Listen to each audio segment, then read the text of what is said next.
Maulana Malik Ibrahim Malang merupakan salah satu universitas Islam negeri paling terkemuka di Indonesia, yang kini menjadi rujukan belajar bagi mahasiswa internasional yang berasal lebih dari 59 negara. Selama 1 tahun, mereka ditempatkan dan dibina di Ma'had Sunan Ampel Al-Ali. Visi UIN Maulana Malik Ibrahim ini terwujudnya pendidikan tinggi integratif yang memadukan sains dan Islam yang berreputasi internasional. Tagline dari UIN Maulana Malik Ibrahim adalah Ulul Albab, di mana ciri utama dari Ulul Albab ini adalah orang yang selalu berzikir, ingat kepada Allah, baik berdiri, duduk, berbaring, kapanpun dan dimanapun. Ciri yang kedua adalah berpikir. Kita semua warga besar UIN Maulana Malik Ibrahim ini selalu mengedepankan berpikir logis bagaimana yang seharusnya dan tidak menyanyiakan akal kita, sebagaimana ada di dalam Al-Quran yang selalu dibaca setiap kali ada event di UIN Maulana Malik Ibrahim. Alladzina yadhkuruna Allah qiyaman wa qu'udan wa ala junubihim ila akhirih. Yang kemudian akhir dari semuanya ini adalah kita menjadi orang-orang yang mempunyai kedalaman spiritual, keagungan akhlak, keluasan ilmu, dan kematangan profesional. Sebagai upaya meraih reputasi kelas dunia, UIN Maulana Malik Ibrahim Malang menjalin berbagai kerjasama internasional, antara lain ASEAN University Network, Liga Muslim Dunia, Islamic Development Bank, Saudi Fund for Development, Kantor Bahasa Inggris Regional Amerika Serikat, ISESCO Maroko, dan Konsorsium Universitas Australia Jawa Timur. Kami atas nama pimpinan menyampaikan banyak terima kasih kepada pendiri UIN Maulana Malik Ibrahim ini, mulai Fakultas Tarbiyah, kemudian menjadi STAIN, menjadi UIS, dan kemudian menjadi UIN, dan kemudian terakhir menjadi UIN Maulana Malik Ibrahim ini. Dan mudah-mudahan ada kerjasama kita semua ini, kemudian kita bisa menciptakan perguruan tinggi ini berreputasi internasional. Wassalamualaikum warahmatullahi wabarakatuh. Assalamualaikum warahmatullahi wabarakatuh. Bismillahirrahmanirrahim. Alhamdulillahirabbil alamin. Wassalatu wassalamu ala asyrafil anbiya'i wal mursalin Sayyidina wa maulana Muhammadin wa ala alihi wa sahbihi ajmain, amma ba'du. Para pemirsa di dalam maupun di luar negeri dan seluruh keluarga besar UIN Maulana Malik Ibrahim, dan terutama para mahasiswa yang di luar negeri, sore ini saya sedang sowan ke Kiai Gus Kikin, pengasuh pesantren Tebireng, dan juga saya datang hadir nyambangi lagi ke pesantren saya karena tahun 1979 sampai 1982 saya mondok di sini selama 3 tahun. Selain mondok, saya juga sekolah di SMA Awak Tasim. Kemudian usai sekolah dan mondok dari Tebireng, kemudian saya dipanggil pulang oleh ayah saya untuk mengajar di Lamongan sana. Setahun setelah itu baru kuliah di Malang. Assalamualaikum, Bos. Waalaikumsalam warahmatullahi wabarakatuh. Ngapunten, ini janjinya tidak tepat, mestinya jam 2 tapi lebih dari jam 2 karena tadi ditambah beras. Mau kesini diajak ngobrol sampai lupa.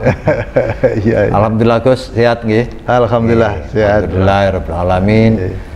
Beliau ini pengasuh pesantren Tebireng, dan saya usulkan ke Menteri Agama dan Menteri Keuangan untuk menjadi salah satu Dewan Pengawas UIN Maulana Malik Ibrahim. Tinggal menunggu SK-nya, Gus. Baik, terima kasih. Jadi beliau masih saya repoti karena beliau di samping seorang kiai, pengasuh pesantren, juga seorang entrepreneur, sehingga nanti bisa memberikan masukan pengawasan terhadap jalannya PLU di UIN Maulana Malik Ibrahim. Pak Kiai, di Tebuireng ini kan apa ya namanya,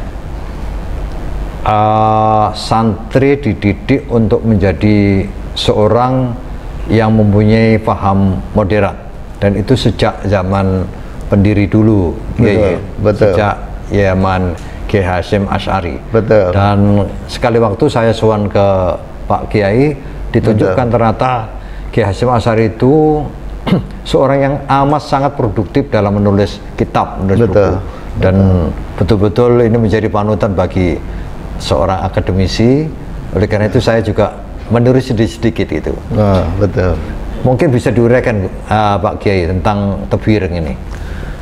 Baik, terima kasih Prof. Faris, Rektor UIN Malang. Ini yang juga menjadi alumni dari alumni saya. Pondok Tebuireng ini. Jadi alhamdulillah ini termasuk salah satu alumni yang berhasil, dan sekarang kita bincang-bincang mengenai Tebuireng ini. Dan Tebuireng ini didirikan tahun 1899. Masya Allah. Jadi Hadratus Syekh Kiai Haji Hasyim Asy'ari kembali dari Mekah tahun 1888, kemudian mendirikan pondok itu tahun 1899. Perjalanannya cukup panjang dan banyak hal-hal yang dilalui, karena awal-awal abad ke-20 itu di tahun 1905-6, nah itu ada organisasi-organisasi yang baru berdiri di Indonesia.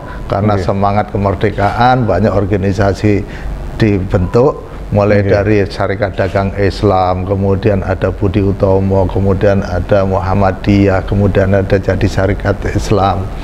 Nah itu beliau itu yang mana di Indonesia ini rata-rata Islam yang ada itu Islam ahli sunnah wal jamaah. Ahli sunnah wal jamaah. Nah kemudian dalam perjalanannya beliau yang sangat taat untuk mengikuti faham ahli sunnah wal jamaah, itu menghadapi satu situasi di mana organisasi ini semuanya nggak ada yang cocok.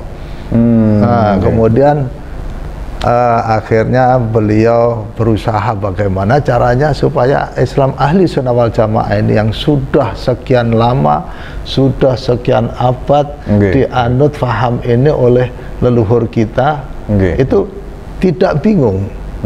Nah di dalam perjalanan organisasi-organisasi ini kemudian beliau bersama dengan masyayikh yang lain akhirnya dengan riyadhah, ya mestinya para masyayikh itu riyadhah, musyawarah dengan segala macam cara. Nah terus akhirnya mendapatkan petunjuk, yaitu dengan mendirikan organisasi itu, yaitu Jam'iyah Diniyah Ijtimaiyah, itu Nahdlatul Ulama itu. Nahdlatul Ulama itu. Ya, jadi dalam proses-proses ahli sunnah wal jamaah dimulai dari awal abad ke-20 itu di tahun 1900 itu sampai kemudian berdirinya Nahdlatul Ulama ini, itu banyak hal-hal yang sudah dialami, terutama bagi pendiri ini, bagi Kiai Hasyim Asy'ari itu, yang beliau sangat taat untuk memegang paham ahli sunnah wal jamaah. Beliau sangat taat untuk menjalankan paham itu. Jadi banyak hal-hal yang kemudian dialami itu. Akhirnya alhamdulillah di tahun 1926 sebagaimana yang kita ketahui itu, akhirnya berdirilah Nahdlatul Ulama. Itu merupakan wadah, merupakan kendaraan yang digunakan oleh ahli sunnah wal jamaah yang sudah sekian ratus tahun, mulai zaman leluhur itu dianut paham itu oleh nenek moyang kita. Jadi sebetulnya Hadratus Syekh itu mengkonservasi faham itu dengan menggunakan atau mendirikan Jam'iyah Nahdlatul Ulama itu, Kiai. Betul, betul. Jadi kalau tanpa itu mungkin ahli sunnah wal jamaah di Indonesia ini nggak punya wadah, nanti ikut di mana-mana. Nah, di wadah yang ada, organisasi yang ada itu nampaknya nggak ada yang cocok untuk ahli sunnah wal jamaah yang ada di Indonesia atau khususnya di Jawa ini. Nah itu alhamdulillah kita dengan adanya para masyayikh itu, terutama kemudian yang dipimpin oleh Kiai Hasyim Asy'ari itu, akhirnya berdirilah Nahdlatul Ulama itu, sehingga kemudian dengan segera semua orang yang memiliki faham ahli sunnah wal jamaah itu kemudian masuk ke dalam situ. Iya, makanya kemudian NU itu cepat sekali berkembang. Karena sebelumnya itu sudah melalui proses-proses, ada pertentangan pemikiran-pemikiran, banyak pemikiran-pemikiran baru masuk ke Indonesia, sehingga begitu ditunjukkan bahwa ini loh rumahnya dari ahli sunnah wal jamaah, ini kendaraannya ahli sunnah wal jamaah. Nah, Hadratus Syekh Hasyim Asy'ari itu menunjukkan itu, sehingga terus kemudian pada masuk semua, dan di situ kemudian dengan segera cabang-cabang kemudian berdiri di mana-mana dengan cepat sekali itu kemudian cepat sekali, dan sampai sekarang anggotanya terbesar. Anggotanya terbesar. Bukan hanya di Indonesia, seluruh dunia kira-kira. Sekarang sudah berkembang seluruh dunia. Betul. Jadi sebetulnya NU itu NU itu organisasi biasa, tetapi karena memang masanya ya, jamaahnya itu memang sudah sejak dari zaman dulu kala ini, nenek moyang kita atau leluhur kita itu sudah mengikuti faham itu. Nah ini dalam jumlah yang sangat besar. Sangat besar. Nah, organisasi yang ada yang didirikan itu kok nggak cocok. Terus tahun berikutnya lagi ada organisasi baru, dilihat nggak cocok juga. Nah akhirnya para masyayikh dengan mendirikan Nahdlatul Ulama ini, inilah rumah kami yang ini. Cocok gitu. Di dalam jumlah yang begitu besar, akhirnya masuk semua, akhirnya ya itu tadi perkembangannya yang sangat luar biasa cepat. Kalau saya tidak salah di Qanun Asasi ya, Kiai Hadratus Syekh itu menegaskan bahwa ini adalah untuk membangun membangun ukhuwah gitu ya. Ukhuwah para umat Islam, khususnya para ulama itu. Di samping itu, di samping nalar yang digunakan untuk mendesain sebuah organisasi yang kita sebut dengan Nahdlatul Ulama ini, juga kekuatan spiritual Kiai ya. Ada Kiai Mbah Khalil misalnya itu. Betul. Ya, Kiai Khalil Bangkalan. Ya, itu termasuk juga salah satu yang menjadi rujukan pertimbangan-pertimbangan pada saat ingin mendirikan wadah tadi. Jadi ya Khalil itu wafat tahun 1925 sebelum NU berdiri, tetapi sumbangan pemikirannya sudah sangat banyak sekali. Tapi sayangnya beliau tidak sempat untuk mengikuti pendirian NU itu. Nah, kemudian kalau kita melihat di Qanun Asasi itu kan Qanun Asasi itu kan sangat terbuka. Qanun Asasi itu mengajak di situ, itu intinya mengajak semua masyarakat, tua muda, apalagi miskin kaya, siapa saja monggo silahkan masuk menjadi anggota Nahdlatul Ulama. Iya. Dan ada satu hal yang penting juga, bahwa pada pendirian Nahdlatul Ulama itu ada beberapa perubahan. Yang tadinya Islam ahli sunnah wal jamaah itu sudah sekian lama di Indonesia ini, itu hanya satu mazhab Imam Syafi'i. Dan itu tidak ada masalah apa-apa, karena memang tidak ada aliran lain. Jadi sudah sekian ratus tahun itu ya tenang-tenang saja Islam itu di Indonesia itu. Nah, kemudian awal abad itu kemudian banyak aliran-aliran yang baru. Nah, para masyayikh terutama Mbah Hasyim itu mendirikan NU itu kemudian dirubah. Yang dulunya satu mazhab Imam Syafi'i, pendirian NU itu dibuka menjadi 4 mazhab. Jadi ahli sunnah wal jamaah di Indonesia ini yang mengikuti salah satu, tetapi 4 mazhab itu diutamakan Imam Syafi'i, tetap sebagai mazhab yang semula, mainstreamnya mainstreamnya Imam Syafi'i, tetapi diperbolehkan juga menggunakan 3 yang lain. Jadi sangat fleksibel begitu. NU berdiri menjadi wadahnya ahli sunnah wal jamaah di Indonesia, itu sangat fleksibel. Nah, kemudian dari ketauhidannya juga, teologinya juga berubah. Jadi Abul Hasan Asy'ari yang tadinya itu kemudian bertambah Abu Maturidi. Tasawufnya pun juga bertambah juga. Jadi yang tadinya mengikuti Imam Ghazali, kemudian Abul Hasan Az-Zazili, kemudian ditambah lagi dengan Imam Junaid al-Baghdadi. Jadi sangat fleksibel. Jadi semua orang Islam itu bisa masuk ke NU itu karena memang kemudian dijadikan wadah yang sangat fleksibel. Jadi tidak perlu ragu masuk di NU karena Tidak rumahnya ragu. besar. Rumahnya besar. Dan kamar-kamarnya juga besar. Kamar-kamarnya besar dan lengkap. Iya. Iya. Makanya saya rasakan sendiri, Kiai. Saya ini kan lulusan Tebu Ireng. Betul. Sepertinya sangat modern dengan perbedaan-perbedaan itu. Iya. Karena teman-teman itu ada yang Hanafi, ada yang macam-macam. Iya. Ada yang terutama yang apa namanya milenial itu kan pilihan-pilihan banyak. Betul. Kalau saya sih tetap ikut Imam Syafi'i, Kiai. Betul. Baik, kita jeda sebentar dan lihat yang berikut ini. UIN Maulana Malik Ibrahim Malang merupakan perguruan tinggi Islam berbasis sains dan Islam. Seluruh mahasiswa baru wajib mengikuti program di Ma'had selama 1 tahun. UIN Maulana Malik Ibrahim Malang mempunyai program tahfidz Al-Quran dengan jumlah lebih dari 2.000 mahasiswa penghafal Al-Quran. Di kampus hijau ini juga mempunyai mahasiswa asing dari 32 negara. Baik, kita lanjutkan diskusi kita, dialog kita, dan juga saya sebagai pimpinan UIN Maulana Malik Ibrahim mohon nasihat dari Bapak Kiai pengasuh Pondok Pesantren Tebu Ireng ini.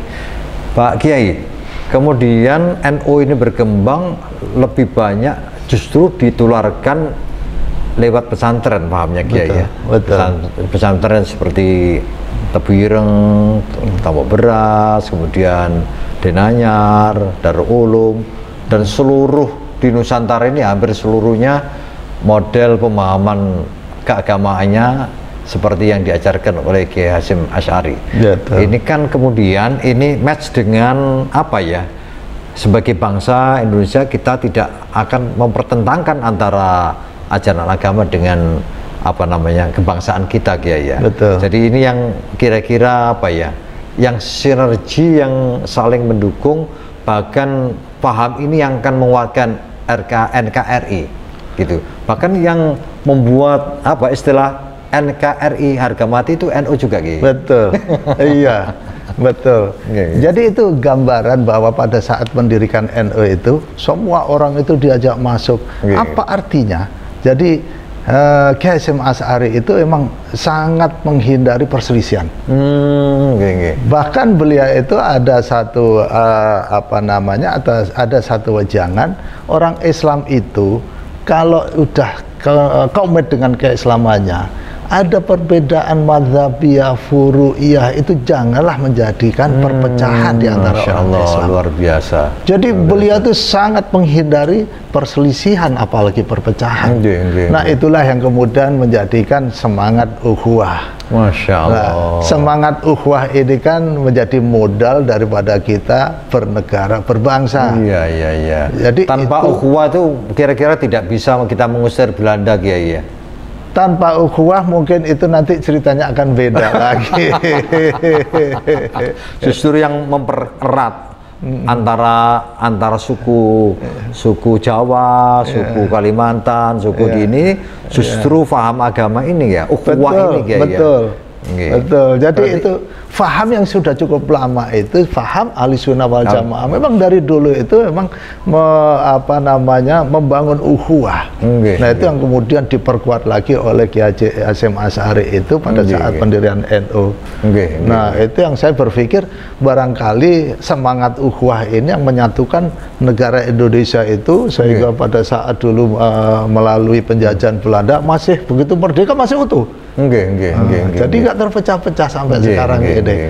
Jadi itu dari ukhuwah, dari semangat ukhuwah yang ditimbulkan oleh faham Ahlussunnah wal Jamaah. Andai kan tidak ada NU yang berfaham Ahlussunnah wal Jamaah, kira-kira sulit juga menyatukan antara suku yang di seberang sana, di sini. Bisa jadi akan sulit, akan kesulitan. Iya, ini sudah berjauhan, kemudian itu ada ada lautan, jadi ya komunikasi nggak mudah, tetapi toh dari semangat itu akhirnya masih bisa disatukan. Nah, ini luar sesuatu biasa, yang luar biasa. Betul. Jadi sebetulnya NU itu memberi kepada negara, Kiai. Betul. NU itu memberi kepada negara. Kepada negara. Betul. Iya. Jadi sesungguhnya NU mulai awal berdirinya sampai sekarang punya kontribusi besar terhadap penyatuan bangsa dan negara ini. Betul, betul. Dengan konsep ukhuwah tadi itu. Betul. Dan ternyata menurut beliau pengasuh pesantren Tebu Ireng ini, Hadratus Syekh itu adalah seorang kiai, seorang alim, alama yang suka dengan damai, tidak suka dengan konflik, ya, dan tidak suka merangkul, tidak memukul, ya. Betul. Istilah sekarang. Betul, iya. Siapapun, bahkan madhabnya itu diperlebar, bukan hanya ikut Imam Syafi'i, tapi salah satu di antara 4 madhab. Betul. Nah, ini berarti sungguhnya silakan teman-teman yang punya madhab Hanafi, Maliki itu masuk NU. Silakan, memang diperkenankan zaman mulai dari Hadratus Syekh dulu. Jadi kan kalau kita lihat di buku-buku, di kitab-kitab itu kan dari madhab ini misalnya ibadahnya macam-macam, Kiai. Ya. Jadi NU itu apa, merangkul semuanya. Merangkul semua, betul. Tidak seperti misalnya, wah ini kok berbeda ini, apa cara sholatnya ini, berarti ini apa namanya, bukan minna, tapi minhum, bukan itu, tapi semuanya minna, ya. Semuanya minna. Semuanya minna. Baik, kita jeda sebentar, nanti kita lanjutkan dan lihat yang berikut ini. Fakultas Kedokteran dan Ilmu Kesehatan UIN Maulana Malik Ibrahim Malang memiliki program studi pendidikan dokter, profesi dokter, dan sarjana farmasi yang senantiasa memadukan antara sains dan Islam dalam mendidik calon dokter dan apoteker yang berkarakter Islami dan bereputasi internasional. Program unggulan FKIK UIN Malang adalah menghasilkan tenaga kesehatan yang ulul albab. Baik, kita lanjutkan diskusi kita dengan Bapak Kiai. Pak Kiai, kalau para pendahulu kita, leluhur kita itu sudah membangun, sudah mendirikan Nahdlatul Ulama yang kita warisi dan diwariskan kepada semua saja, bukan hanya dzurriyyah tapi semua bangsa ini. Bahkan saya sendiri persis tahu, saya pernah ke Jerman itu ketemu dengan ketua PCI. Kemudian ke Kanada juga ada PCI, ke Belanda, misalnya ke Jepang. Betul. Saya ketemu dengan mereka. Betul. Ada beberapa tokoh masyarakat dari Suriah, dari Sudan itu datang ke kampus kami, UIN Maulana Malik Ibrahim. Mereka mengatakan, saya datang akan belajar NU. NU ini bagi kami adalah satu organisasi yang kemudian bisa menyatukan umat Islam. Dan pahamnya moderat, tidak suka melawan misalnya, tidak suka mendiskreditkan dan lain sebagainya. Nah, ke depan ini bagaimana, Kiai, untuk memelihara ini, meneruskan beban yang amat sangat berat menurut saya itu untuk supaya NU ini tetap berkiprah untuk penjaga negara kesatuan Republik Indonesia ini, Kiai? Ya, saya rasa kita emang harus paham betul, ya. Kalau kita melihat Hadratus Syekh itu, Kiai Hasyim Asy'ari itu alim alamah, jadi pemahaman terhadap syariah itu emang sangat luar biasa. Dan terutama hadis, Kiai. Terutama hadis, tetapi nggak tertutup dari bidang-bidang yang lain pun beliau juga sangat memahami. Nah, jadi ilmu bagi beliau itu sesuatu yang sangat-sangat tinggi derajatnya. Bahkan beliau itu di dalam wejangannya itu ada satu yang yang disampaikan di dalam bukunya itu, tiada satu umat pun, tiada kebaikan bagi satu umat apabila meninggalkan generasi penerusnya dalam kondisi bodoh. Hanya ilmulah yang bisa menjadikan satu umat itu hebat. Masya Allah. Jadi beliau itu yang namanya ilmu itu nomor satu. Nah, apapun tasawufnya pun juga syariat itu. Jadi beliau itu menempatkan ilmu begitu tingginya. Nah, itu saya rasa kita juga harus lebih mendalami lagi. Jadi ini kan kita rasanya itu sekarang ini mengalami pendangkalan di dalam pemahaman ilmu. Jadi kita perlu kita apa namanya, kita perkuat lagi karakter-karakter, kita perkuat lagi bagaimana kita memahami keilmuan itu. Karena itu satu-satunya yang akan bisa mengatasi semua masalah. Jadi kalau kita mau jadi hebat ya ilmu itu. Satu-satunya kalau menurut beliau itu ilmu itu, dan itu pun juga nasnya juga demikian. Yarfa'illahu alladhina amanu minkum waladhina utul ilma darajat. Jadi ya itulah pegangan kita. Luar biasa. Jadi sukunya Hartutul Syekh itu sangat mengapresiasi terhadap ilmu. Betul. Dan kemudian kalau saya baca sedikit aja, seingat saya kemudian di Tebireng sendiri sangat mengapresiasi terhadap ilmu-ilmu, meskipun waktu itu dianggap bukan ilmu agama, Kiai ya. Mengajarkan misalnya hitung ya, berhitung oleh Kiai Ilyas, Kiai Wahid Hasyim, kemudian diteruskan yang lain. Dan waktu itu mungkin agak ganjil karena pesantren mengajarkan ilmu umum gitu. Dan saya sendiri waktu sekolah di sini tahun 1979 itu kan SMA di sini. Nah ini ada beliau ini, kakak kelas saya di SMA ini. Waktu itu di pesantren-pesantren tidak ada itu SMA itu. SMA itu dianggap sekularia. Tidak menjadi tiket masuk surga gitu ya. Jadi sebetulnya dilangsungkan untuk mengapresiasi betapa pentingnya ilmu. Dan baik itu ilmu agama dalam konteks ini maupun ilmu-ilmu yang lain. Dan Kiai sendiri saya lihat juga punya ilmu lain juga ya. Memang saya ada urusan-urusan di bidang bisnis, ada beberapa bisnis, ada beberapa perusahaan yang sekarang ini masih ditangani, ada tim memang sama anak-anak juga. Ya alhamdulillah masih jalan. Oleh karena itu, karena Kiai punya pengalaman dan masih bergulat di bidang entrepreneur, jadi entrepreneur itu saya mohon untuk jadi salah satu dewan pengawas itu. Jadi sebetulnya saya ke Tebireng itu selalu selalu minta, tidak pernah memberi ya.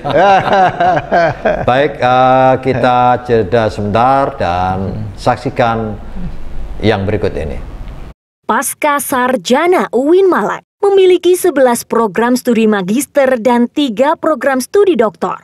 Dengan atmosfer akademik dan fasilitas pendidikan yang berkualitas, dosen bergelar profesor dan doktor, serta tenaga expert dan mahasiswa dari mancanegara. Pasca Sarjana berkomitmen kuat untuk mencetak magister dan doktor berkarakter ulul albab, memiliki daya saing tinggi, dan bereputasi internasional. Baik, diskusi kita lanjutkan. Kiai, seperti yang Kiai sampaikan bahwa Hartutul Syekh itu amat sangat mengapresiasi terhadap ilmu, dan itu memang ajaran Islam. Islam itu memang menghargai ilmu dan telah membuktikan di dunia. Dengan ilmu itu kemudian umat Islam jadi jaya dan bahkan memproduk apa saja, termasuk sains, teknologi dan sebagainya. Nah sekarang ini dalam pendidikan itu kan sumbernya multi source. Nah, ini. Jadi apa masih mungkin misalnya dalam kondisi seperti ini itu mengadakan pendidikan yang seperti dulu, Kiai, atau mungkin formatnya dirubah karena mengalami transformasi? Saya rasa ya kita itu tidak bisa juga untuk kita tidak atau menghindari adanya modernisasi. Jadi kita itu harus mengikuti modernisasi. Mau tidak mau pasti mengikuti. Mau tidak mau sebetulnya Islam dari dulu itu selalu jalan di depan dulu. Tetapi pemikiran orang melihat itu di dalam modernisasi itu lebih kepada fisik. Kalau Islam tidak. Islam berpikir ke depan. Yang namanya bahsul masail itu kan mencari solusi di masa yang akan datang. Jadi sudah modern duluan pemikirannya. Bahkan saya ikuti bahsul masail itu di NU itu pakai fiqhul iftiradi ya. Ya misalnya bagaimana kalau misalnya orang yang nikah dengan binatang itu apakah anaknya nanti bisa jadi khotib misalnya. Betul. Itu kan sangat maju sekali. Sangat maju sekali. Sebetulnya itu yang selama ini itu jadi bahan-bahan untuk kajian itu di keilmuan itu orang kan masih bingung, NU ini kok nggak kelihatan. Kalau kita baca bukunya Pak Zamakhsyari Dhofir itu, kan di situ menyebutkan tradisi pesantren kayak betul, tradisi pesantren itu kan di situ menceritakan siapa dari beberapa asing itu, peneliti asing itu masih bingung sebetulnya apa sih ini pesantren itu, kan statis. Kalau lihat secara fisik jumud kita itu nggak berkembang, nggak bergerak. Nggak ada yang namanya modernisasi itu terjadi itu di mana-mana. Dan mereka setiap kali perkembangan zaman, pesantren selalu ada. Nah, ini yang saya pikir tidak pernah terhapus ya. Tidak pernah terhapus. Malah tumbuh sekarang. Malah tumbuh. Iya, makanya saya pikir, kita itu jangan dipikir tidak modernisasi. Kita itu lebih dulu dibanding yang fisik. Buktinya survive ya. Survive. Malah kita jadi rujukan. Karena sekarang ini kita udah berpikir masa yang akan datang. Bahkan teman kita yang di Amerika Serikat tapi asli sini itu mendirikan pesantren di Amerika Serikat. Saya lupa namanya itu ya. Saya kaget juga loh. Ini pesantren diadop di Amerika Serikat. Jangan-jangan Biden nanti juga buat program pesantren di sana. Mudah-mudahan. Ya memang Islam akan menjadi besar nantinya. Amin. Jadi itu yang saya rasakan itu satu hal yang sangat khas di pesantren itu kan cara mentransfer ilmu itu kan satu-satunya yang paling tepat itu adalah bagaimana namanya sorokan. Itu kan penguasaan materi seorang santri sorokan itu penguasaan ilmunya sangat luar biasa. Di Tebireng masih ada kiai yang di Tebireng masih ada. Dan kita sedang usahakan untuk meningkat lagi. Luar biasa. Berarti mengikuti apa namanya itu? Al-muhafadzatu al-qadimis sholih wal akhdu bil jadidil aslah. Yang lama dipelihara, yang memang baik, mengambil baru dan melompat-lompat ya. Betul. Melompat-lompat Itu yang namanya modernisasi di dalam pemikiran. Itu akhirnya pondok pesantren itu masih bertahan dan berkembang karena selalu modernisasi kita, nggak pernah kita berhenti.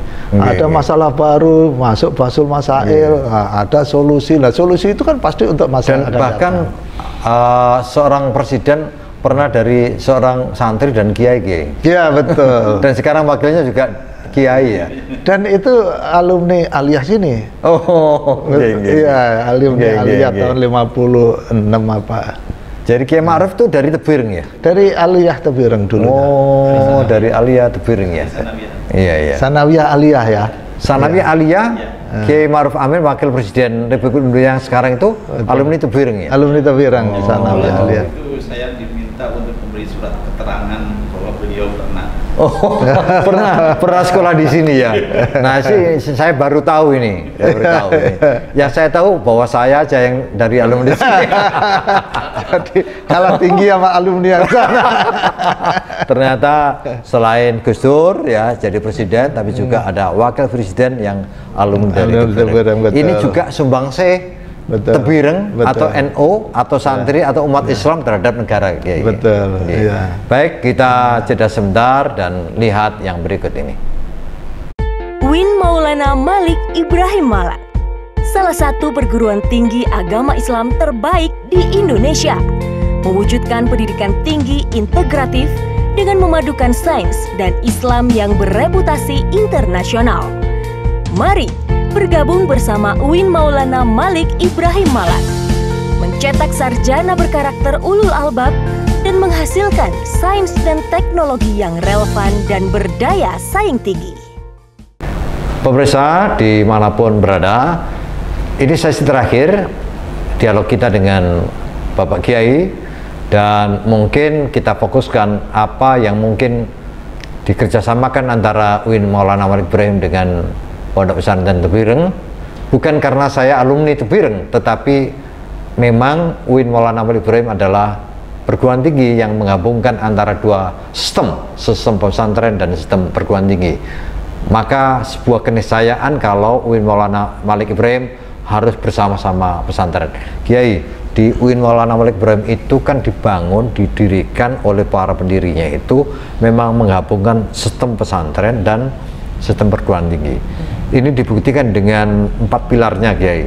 Pilar yang pertama itu kedalaman spiritual, yang kedua itu keluhuran akhlak, yang ketiga itu keluasan ilmu, yang keempat itu kematangan profesional.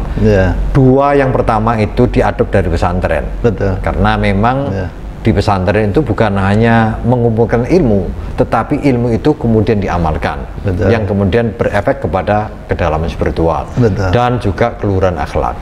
Yang dua terakhir, yang keluasan ilmu dan kematangan profesional ini diadop dari perguruan tinggi. Nah, diharapkan di UIN Maulana Malik Ibrahim itu menghasilkan alumni di samping dia berilmu, tapi juga bisa mengamalkan ilmunya dan profesional dalam bidangnya masing-masing. Nah, saya lihat di Tebuireng ini kan ada SMA saya, SMA Wakil Hasim, tapi juga ada Transain ya, betul. Dan ada Unhas misalnya, dan lain-lain. Ada Mu'alimin atau Mu'alimat? Mu'alimin ada, Mu'alim dan Ma'at Ali. Kira-kira harapan Kiai terhadap UIN Maulana Malik Ibrahim dan apa yang kira-kira bisa dikerjasamakan, Kiai? Baik, jadi kalau kami di sini itu banyak andalan-andalan itu sebetulnya banyak dari peninggalan-peninggalan Kiai Hasyim Asy'ari. Itu masih banyak yang masih perlu digali lagi dan itu bernilai tinggi dari sisi keilmuannya itu. Barangkali kalau dari sisi manajemen pasti kita yang agak lambat ini dari Pondok Pesantren Tebuireng ini. Nah, itu mungkin harapan dari UIN Maulana Malik Ibrahim Malang ini kan mestinya sistem manajemen itu sudah mantap ya, sudah bagus di sana. Lah itu barangkali bisa ditransfer. Sedangkan kalau dari sini ini banyak hal-hal yang sebetulnya lebih kepada bagaimana transfer ilmu itu yang lebih kepada mencari ridho daripada Allah. Itu yang mungkin di perguruan tinggi itu kok cari ilmu mencari ridho Allah itu kan kurang itu. Nah, di pesantren ini masih kita itu masih penekanan itu masih di situ. Jadi ridho jabatan juga, ya, ridho jabatan, ridho pekerjaan, betul. Nah, ini dicoba dikolaborasikan, tetap menjadi orang soleh, tetapi kompeten dalam bidangnya, Kiai. Betul. Dan di Malang itu kan selalu didengungkan oleh pendiri itu menjadi intelektual yang ulama dan ulama yang intelektual. Betul. Jadi ada satu tulisan Gus Dur saya pernah baca itu. Jadi beliau itu menuliskan itu santri kita itu kalau dari pondok itu tetap santri. Nah, kalau santri itu harus memiliki karakter yang kuat untuk pemahaman mengenai pemahaman agama. Santri kalau mau berprofesi jadi apapun silakan. Mau di DPR silakan, mau di militer silakan, pegawai negeri silakan, apapun silakan. Tetapi satu hal katanya itu di tulisannya itu. Kalau namanya memiliki karakter santri, di dalam mengambil keputusan dimanapun posisinya, itu orientasi pemikirannya harus ukhrawi. Jadi dasar perbedaan yang sangat nyata itu apakah ini pemikiran keputusan dasarnya pertimbangan ukhrawi atau pertimbangan pribadi. Nah, ini kita jadi harus kalau bisa di bahasa lain lebih baik jadi kaya tapi orientasinya ke ukhrawi daripada miskin ke duniaan gitu. Betul. Lebih baik jadi presiden tapi orientasinya ke akhirat daripada jadi RT tapi ke duniaan gitu. Iya, betul. Jadi luar biasa. Jadi ini dorongan yang luar biasa, Kiai, ya. Betul. Jadi artinya tidak ada jabatan yang rendah atau tinggi. Tidak. Karena semuanya itu diorientasikan untuk kepentingan keselamatan di dunia dan sampai di akhirat, Kiai. Betul. Mungkin ada, Kiai, yang disampaikan lagi untuk kita semua. Ya, itu yang terutama kita semua sama-sama kita pahami apa yang ditinggalkan kepada kita. Jadi kita ini menerima satu amanah yang ditinggalkan itu berupa ilmu, berupa pemahaman, berupa agama yang mana kita harus jaga, kita harus lestarikan, kemudian kita amalkan dan kita ajarkan kepada generasi penerus supaya generasi penerus itu mampu untuk mengemban amanah ini untuk dilanjutkan lagi kepada generasi penerus lagi dan tidak memutus mata rantai warisan yang sudah ditinggalkan mulai dari Rasulullah Muhammad Sallallahu Alaihi Wasallam. Jadi saya rasa itu mudah-mudahan nanti ke depan lagi akan lebih lebih berkarakter anak-anak kita. Dengan berkarakter itu mereka memahami bagaimana mengamalkan ilmunya, sehingga semakin lama semakin baik. Mudah-mudahan ini menjadikan Indonesia paling tidak itu menjadi baldatun thayyibat wa rabbun ghafur. Amin, amin ya rabbal alamin. Terima kasih Kiai, luar biasa dialog sore ini dengan Bapak Kiai, dan kemudian kita akan berusaha semaksimal mungkin at-turas, warisan-warisan para leluhur itu akan kita teruskan, dan semua itu untuk kepentingan bangsa dan negara Republik Indonesia ini, karena tidak ada pertentangan antara Islam dengan falsafah Pancasila, dengan Undang-Undang Dasar 45, sistem kenegaraan dan sebagainya. Matur nuwun Kiai, sama-sama telah mengganggu kesempatan ini Kiai. Mestinya sore ini ngaji, kami ganggu. Ini termasuk ngaji juga. Matur nuwun, saya akhiri, wallahu muwaffiq ila aqwamit thariq. Wassalamualaikum warahmatullahi wabarakatuh. Waalaikumsalam warahmatullahi wabarakatuh. UIN Maulana Malik Ibrahim Malang, salah satu perguruan tinggi agama Islam terbaik di Indonesia, mewujudkan pendidikan tinggi integratif dengan memadukan sains dan Islam yang bereputasi internasional. Mari bergabung bersama UIN Maulana Malik Ibrahim Malang, mencetak sarjana berkarakter ulul albab dan menghasilkan sains dan teknologi yang relevan dan berdaya saing tinggi.